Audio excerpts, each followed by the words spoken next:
बिहार में सियासी उलटफेर की अटकलें तेज हो चुकी हैं। खास तौर से सत्तारूढ़ पार्टी जनता दल यूनाइटेड में जिस तरह की हलचल है, उससे साफ साफ नजर आने लगा है कि कुछ न कुछ गड़बड़ है। पार्टी के भीतर आपको बता दें कि कहा यह जा रहा है कि ललन सिंह इस्तीफा दे सकते हैं। हालांकि इस बात को लगातार खारिज भी किया जा रहा है। साथ ही साथ आपको बता यह भी दें कि कहा यह जा रहा है कि जो दिल्ली में बैठक होने जा रही है वह बहुत ही ज्यादा महत्वपूर्ण बैठक है और उसी दौरान ललन सिंह की तरफ से इस्तीफा दिया जाएगा। अगस्त 2022 बीजेपी से नाता तोड़ने के बाद ऐसा पहली बार हुआ जब नीतीश कुमार और अमित शाह ने एक साथ मन साझा किया हो। बीजेपी से नीतीश की नजदीकी के कयासों की वजह इंडिया गठबंधन के नेताओं से नीतीश की नाराजगी बताई जा रही है।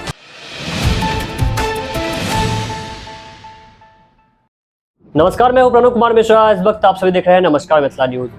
नीतीश कुमार का कई वजहों से ललन सिंह से खफा होना कहा यह भी जा रहा है कि ललन सिंह कई सारी वजह है इसके पीछे। ललन सिंह काफी करीब होते चले गए थे लालू प्रसाद यादव के और साथ ही साथ ललन सिंह बहुत मनमाने ढंग से डिसीजंस लेने लगे थे, जिसकी बहुत देर बाद नीतीश कुमार को पता चलती थी। इतना ही नहीं, जिस तरीके से मध्य जो 5 राज्यों में विधानसभा चुनाव हुए हैं, मध्य प्रदेश में जो इंडिपेंडेंटली बिना किसी का साथ लिए और दिए जिस तरीके से जेडीयू ने वहां पर 5 चुनाव लड़ा है, उसमें न तो अपनी उपस्थिति दर्ज कराई है, न ही किसी भी कैंडिडेट को वह टक्कर दे पाए। मतलब एक तरह से यह जो डिसीजन था वो भी ललन सिंह का था। इस बात से भी वो बड़े नाराज हैं। लगभग 2.5 साल हो चुका है ललन सिंह को इस पद पर आए। तो नीतीश कुमार का मानना यह भी है कि कोई बहुत बड़ा काम या कोई ऐसा कद्दावर काम उन्होंने अभी तक नहीं किया है, इसलिए कहा जा रहा है कि अब उनकी विदाई लगभग तय है। तो कुशवाहा ने यह भी कहा है कि एनडीए में जेडीयू के वापस आने के लिए वो पैरवी करेंगे। साथ ही उन्होंने यह भी कहा कि नीतीश कुमार ललन सिंह से इसलिए भी नाराज है क्योंकि नीतीश को सपने दिखाए गए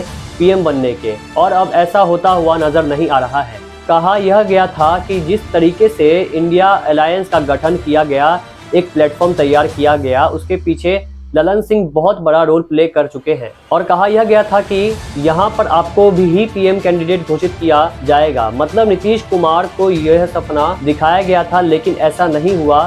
चाहे हम बात कर ले ममता बनर्जी की या हम केजरीवाल की बात कर सकते हैं, जिन्होंने मल्लिकार्जुन खड़गे का नाम प्रस्तावित कर दिया इस बैठक में। तो उसके बाद कहा जा रहा है कि यह चीजें और ज्यादा ललन सिंह के अगेंस्ट होती चली गई। तो एक तरफ जहां उपेंद्र कुशवाहा एनडीए में जेडीयू की वापसी की तलाश कर रहे हैं, तो इनको लेकर गिरिराज सिंह ने भी 2 टूक कह दिए हैं। मैं क्या कहूँ, नीतीश कुमार ललन सिंह को सम्मान भी दिया, ललन सिंह को एक तरह से इस्तीफा लेकर के उनकी बेइज्जती भी करा। ये मैं समझता हूँ नीतीश कुमार का उचित नहीं। बीजेपी में कोई लोचा नहीं है, कोई उम्मीद नहीं है, सारे दरवाजे बंद। तो जिसको जिधर जाना होगा जाएगा। तो एक तरफ लालू प्रसाद यादव और ललन सिंह से नीतीश की नाराजगी को बिहार में सियासी भूचाल की वजह माना जा रहा है, तो दूसरी तरफ नीतीश कुमार को लेकर कहा यह जा रहा है कि वह दबाव की राजनीति बर्दाश्त नहीं करते। उनका सीधा सोचना है कि सरकार उनके मुताबिक चलनी चाहिए। हालांकि गठबंधन सरकार में नीतीश कुमार कुछ बंदे बंदे से महसूस जरूर कर रहे हैं। आरजेडी के नेताओं की ओर से कई मौकों पर ऐसे मौके आए हैं जब नीतीश कुमार के खिलाफ बयानबाजी की गई है। और यही नहीं, पार्टी सुप्रीमो लालू प्रसाद यादव भी नेताओं पर रोक लगाने में असफल नजर आए। वही नीतीश कुमार को सुशासन प्रशासन में किसी का भी दखल बर्दाश्त नहीं है। इन वजहों से भी बिहार के सीएम कुछ खफा नजर आ रहे हैं। अमित शाह और लालू यादव भले ही राजनीति के 2 ध्रुव सियासी विरोधी हो, लेकिन नीतीश कुमार पर दोनों की राय एक शब्द पर आकर रुक जाती है। नीतीश कुमार उसी बीजेपी के साथ जाने वाले हैं जिसे लेकर उन्होंने कहा था, हम लोग तो सवाल ही नहीं पैदा होता है, मर जाना कबूल है, उनके साथ जाना हमको कभी कबूल नहीं है। ये अच्छी तरह जान लीजिए।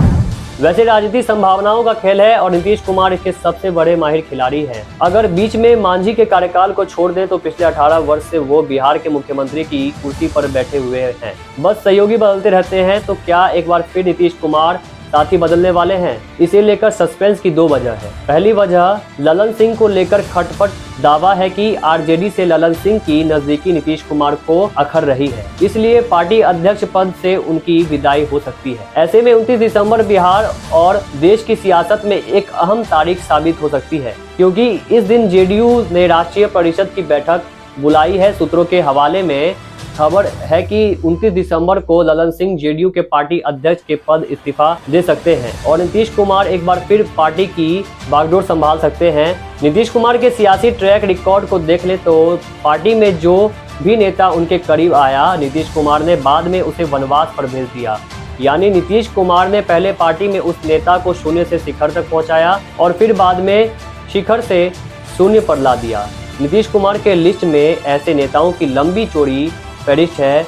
29 तारीख को कौन मजबूत होगा और कौन कमजोर, यह तो वक्त ही बताएगा, लेकिन सियासी जानकारों को इन तस्वीरों में कुछ अलग ही दिख रहा है। ये तस्वीरें 10 दिसंबर की हैं, जब पटना में अमित शाह और नीतीश कुमार एक मंच पर एक साथ नजर आए। मौका पूर्वी क्षेत्रीय परिषद की 26वीं बैठक का था।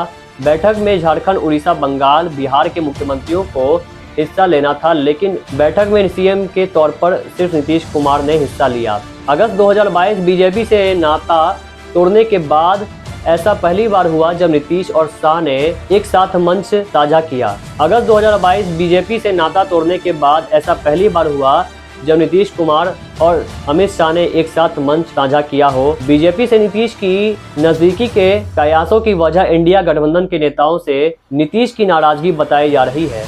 सूत्रों की माने तो जिस इंडिया गठबंधन की शुरुआत नीतीश कुमार अहम भूमिका में थे, बिहार से बाहर निकलते ही कांग्रेस ने गठबंधन को ओवरटेक कर लिया।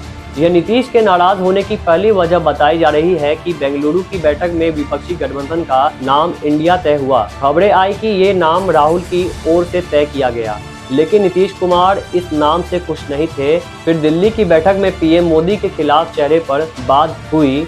ममता बनर्जी ने मल्लिकार्जुन खड़गे का नाम आगे करके सबको हैरान कर दिया।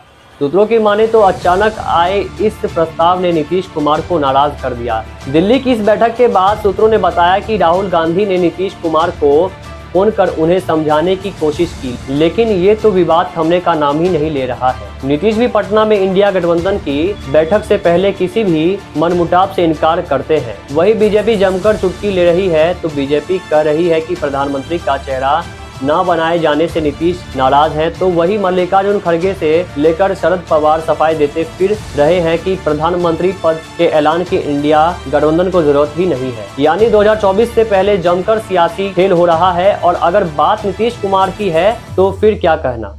नमस्कार, अब तक इतना ही। मिलते हैं कड़ी में नए खबर, ऐसे ही नए राजनीतिक समाचारों के साथ। जाने से पहले अगर आपने हमारे चैनल सब्सक्राइब नहीं किया तो हमारे चैनल सब्सक्राइब करें। अगर आपने हमारे ट्विटर, इंस्टाग्राम, फेसबुक पेज को फॉलो नहीं किया तो हमारे सब पेज को फॉलो करें। नीचे हमने डिस्क्रिप्शन दे दिया है। हमें दीजिए जाने की इजाजत, तब तक लेते रहिए नमस्कार मिथिला न्यूज। नमस्कार।